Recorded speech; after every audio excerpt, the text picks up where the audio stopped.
English grammar और spoken English के लिए आज ही सब्सक्राइब करें।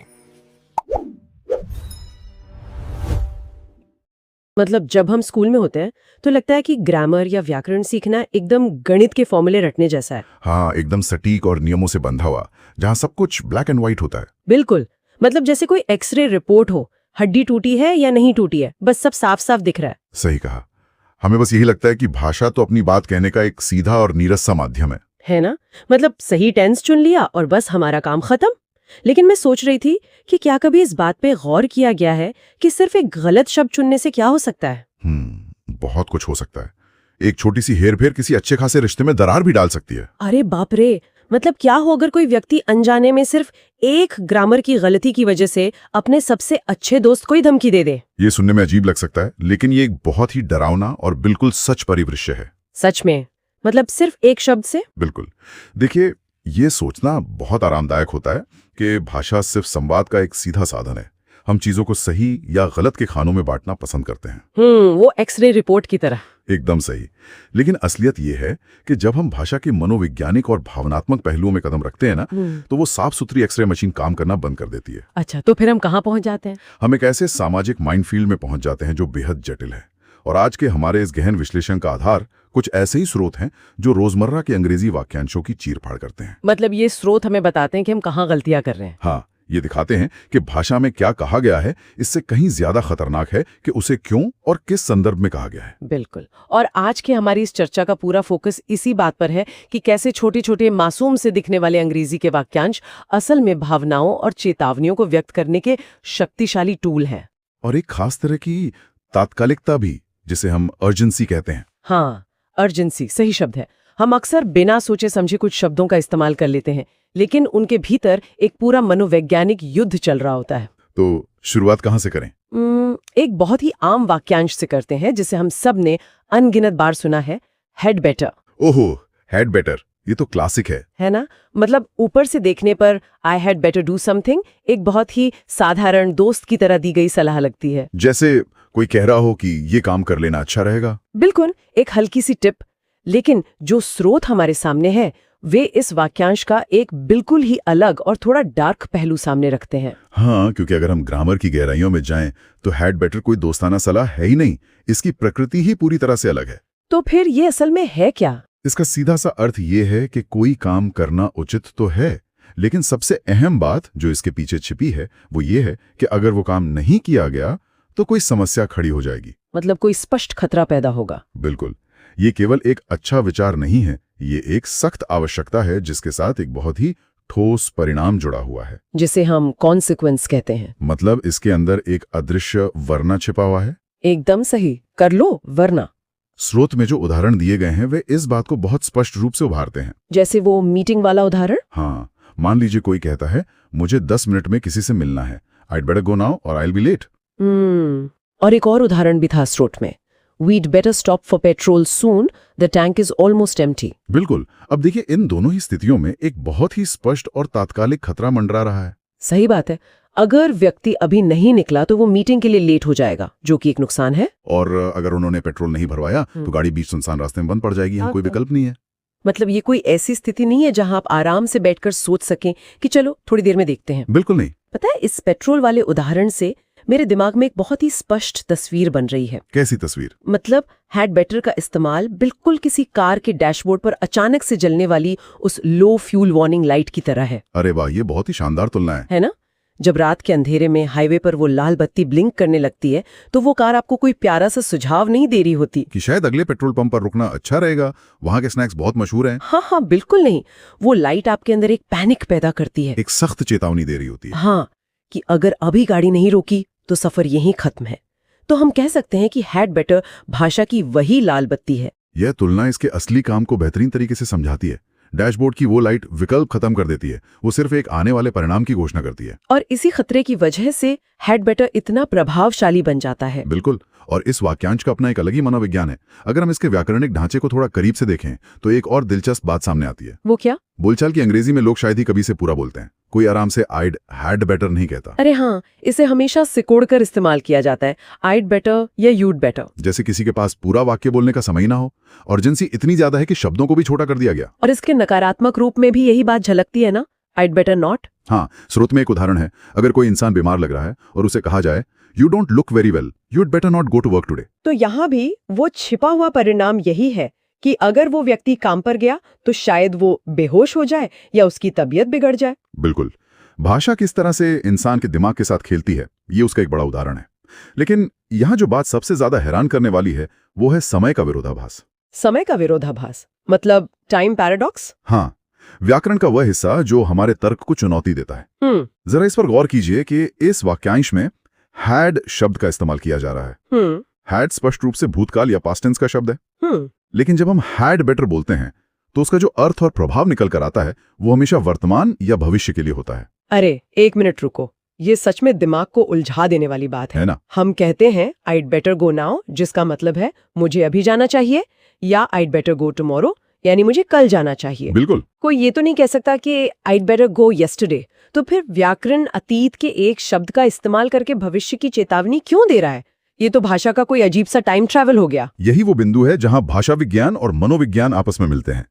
हैड का ये उपयोग जो कि भूतकाल का है, मनोवैज्ञानिक रूप से ये दर्शाता है कि इस स्थिति में आराम से निर्णय लेने का जो समय था वो अब अतीत बन चुका है। मतलब सोचने का समय जा चुका है। एकदम सही। अब आप एक ऐसी स्थिति में खड़े हैं जहां सिर्फ काम करने का विकल्प बचा है, आपके पास सोचने की लग्जरी नहीं है। बाप रे, ये तो बहुत गहरा है। और इसीलिए स्रोत ये भी बताता है कि इसके तुरंत बाद हमेशा सीधे क्रिया यानी वर्ब का इस्तेमाल होता है। जैसे डू का इस्तेमाल होगा, टू डू का नहीं। अच्छा, जैसे we'd better take an umbrella होगा, ना कि we'd better to take an umbrella. बिल्कुल, वो टू लगाने भर का भी समय नहीं है। ये बहुत ही गहरा विचार है कि निर्णय लेने का समय अतीत में छूट चुका है। लेकिन मेरे दिमाग में एक सवाल आ रहा है। हाँ बताइए। अगर हैड बेटर का मतलब किसी को ये बताना ही है कि उसे क्या करना चाहिए, तो फिर अंग्रेजी भाषा में शुड नाम का शब्द क्यों है? ये बहुत ही लाजमी सवाल है। शुड भी तो ठीक यही काम करता है, सलाह देना। क्या ये दोनों एक दूसरे की जगह इस्तेमाल नहीं हो सकते? दोनों का काम तो एक ही लगता है। ये एक बहुत ही आम उलझन है और हमारे स्रोत इस गलतफहमी को बहुत गहराई से साफ करते हैं। तो असल में फर्क क्या है? हैड बेटर और शुड बाहर से देखने पर जुड़वा भाइयों की तरह लग सकते हैं, लेकिन उनकी डीएनए में जमीन आसमान का फर्क है। उनके बीच का अंतर ही एक अच्छी सलाह और एक स्पष्ट चेतावनी के बीच की लकीर खींचता है। मतलब दोनों का कॉन्टेक्स्ट अलग है। बिल्कुल। हैड बेटर का उपयोग केवल और केवल विशिष्ट स्थितियों के लिए किया जाता है, किसी खास पल के लिए। इसे सामान्य ज्ञान या आम बातों के लिए कभी इस्तेमाल नहीं किया जा सकता। अच्छा, मतलब अगर जीवन शैली या आदतों को लेकर कोई आम राय देनी हो तो हैड बेटर का इस्तेमाल नहीं किया जा सकता? बिल्कुल नहीं। स्रोत में एक बहुत ही सटीक उदाहरण दिया गया है, जैसे you always at home, you should go out more often. तुम हमेशा घर पर रहते हो, तुम्हें अक्सर बाहर जाना चाहिए। हाँ, ये एक सामान्य सलाह है। ये किसी एक खास दिन या खास घटना के बारे में नहीं है, इसलिए यहाँ शुड का इस्तेमाल एकदम सही है। और यहाँ हैड बेटर कहना व्याकरण के हिसाब से गलत होगा। पूरी तरह से गलत। तो मूल अंतर क्या हुआ? क्या ये सिर्फ विशिष्ट और सामान्य होने का ही मामला है या इसके पीछे कुछ और भी है? इसके पीछे वही खतरे या परिणाम का मनोविज्ञान है जिसकी हमने शुरुआत में बात की थी। वो डैशबोर्ड वाली वार्निंग लाइट। हाँ, जब आप शुड का इस्तेमाल करते हैं तो आपका मतलब सिर्फ इतना होता है कि ये काम करना एक अच्छा विचार है, लेकिन अगर वो काम नहीं किया गया तो दुनिया खत्म नहीं हो जाएगी, कोई बड़ी या गंभीर समस्या खड़ी नहीं होगी। बिल्कुल। इसे एक वास्तविक स्थिति में रखकर देखते हैं। स्रोत में फिल्मों को लेकर एक बहुत ही शानदार तुलना की गई है। हाँ, वो वाला उदाहरण मुझे याद है। मान लीजिए एक फिल्म लगी है और कोई किसी से कहता है it's a great film, you should go and see it. तो यहाँ अगर वो व्यक्ति फिल्म देखने नहीं जाता है तो असल में क्या होगा? कुछ भी नहीं। बस वो एक अच्छी फिल्म मिस कर देगा। कोई वास्तविक नुकसान नहीं है, कोई जुर्माना नहीं लगने वाला। सही बात है। लेकिन दूसरी तरफ उसी फिल्म के संदर्भ में अगर स्थिति थोड़ी बदल दी जाए और कहा जाए the film starts at 8:30, you'd better go now or you'll be late। उफ, यहाँ पूरा का पूरा खेल बदल चुका है। ये एक विशिष्ट स्थिति है, आज रात 8:30 बजे की फिल्म। और यहाँ एक बहुत ही स्पष्ट और वास्तविक समस्या है, देर होना और पैसे देकर खरीदी गई टिकट का बर्बाद हो जाना। तो अगर इस नियम को हम अपनी रोजमर्रा की जिंदगी में लागू करें तो एक बहुत मजेदार बात दिमाग में आती है। क्या? मान लीजिए दो दोस्त एक कैफे में बैठे हैं। एक दोस्त दूसरे को उसकी सामाजिक जिंदगी सुधारने की नीयत से एक बहुत ही सामान्य और प्यारी सी सलाह देना चाहता है। ठीक है। लेकिन वो ग्रामर का ये नियम भूल जाता है और शुड की जगह हैड बेटर लगा देता है। वो कहता है you'd better go out more. तो क्या अनजाने में ही सही उसने अपने दोस्त को एक धमकी दे दी है? अगर हम मनोविज्ञान और व्याकरण दोनों के नियमों को सख्ती से लागू करें तो तकनीकी रूप से हाँ, अरे बाप रे, ये पूरी तरह से एक धमकी जैसा ही लगेगा। और यही कारण है कि यह समझना इतना महत्वपूर्ण है। जब आप सामान्य सलाह के लिए हैड बेटर का इस्तेमाल करते हैं तो सुनने वाले के दिमाग में तुरंत एक रक्षात्मक अलार्म बजूता है, एक खतरे की घंटी। बिल्कुल। उसका अवचेतन मन सोचने लगता है, रुको, अगर मैं बाहर नहीं गया तो क्या होगा? क्या तुम मुझसे दोस्ती तोड़ दोगे? क्या कोई भयानक परिणाम भुगतना पड़ेगा जो मुझे नहीं पता? ये तो सामाजिक दृष्टिकोण से एक बहुत बड़ी आपदा है। मतलब सिर्फ एक शब्द के गलत चुनाव से एक बहुत ही सकारात्मक और दोस्ताना माहौल पल भर में एक अजीब सी असहजता में बदल सकता है। एकदम सही कह रही हैं आप तो बस अपने दोस्त की भलाई चाहते थे और सामने वाला ये सोचकर पसीना पसीना हो रहा है कि आप उसे कोई अल्टीमेटम दे रहे हैं। ये तो कम्युनिकेशन का पूरा ढांचा ही गिरा देता है। यही तो भाषा की वो छिपी हुई शक्ति है जिसे हम अक्सर नजरअंदाज कर देते हैं। जो लोग इस अंतर को महसूस नहीं कर पाते वे अक्सर अनजाने में दूसरों को नाराज कर देते हैं या बहुत ज्यादा आक्रामक और हावी होने वाले प्रतीत होते हैं। हाँ, अगर हम इसे एक विजुअल के जरिए समझे तो शुड एक खुला दरवाजा है। खुला दरवाजा। ये सामने वाले को आमंत्रित करता है कि ये एक अच्छा रास्ता है, आप चाहें तो अंदर आएं, चाहें तो ना आएं, कोई दबाव नहीं है। लेकिन हैड बेटर एक ऐसा दरवाजा है जो तेजी से बंद हो रहा है। जल्दी अंदर आ जाओ वरना बाहर ही रह जाओगे और दरवाजे से टकराकर चोट खाओगे। बिल्कुल। शुड एक खुला दरवाजा है और हैड बेटर एक तेजी से बंद होता हुआ दरवाजा। ये इस पूरे कॉन्सेप्ट को समझने का सबसे बेहतरीन तरीका है ना? हाँ। खैर, अब चूंकि हम समय, तात्कालिकता और तेजी से बंद होते दरवाजों के इस चक्रव्यूह में गहराई तक उतर चुके हैं, तो हमारे स्रोत एक और ऐसे वाक्यांश की तरफ इशारा करते हैं जो इस मनोवैज्ञानिक खेल को एक कदम और आगे ले जाता है। हाँ, और वो वाक्यांश है इट्स टाइम। जब हम किसी खतरे को टालने के लिए हैड बेटर का इस्तेमाल करते हैं तो हमारे पास अभी भी थोड़ा समय होता है। लेकिन क्या होता है जब वो बंद होता दरवाजा पूरी तरह से बंद हो चुका हो, जब डेडलाइन पार हो चुकी हो? ये भाषा का एक बहुत ही विशेष और थोड़ा पेचीदा उपकरण है। इसकी जो सबसे मूल और सीधी संरचना है वो काफी सरल और तार्किक है। जैसे इट्स टाइम टू, हाँ, जैसे it's time to go home या it's time for us to go home.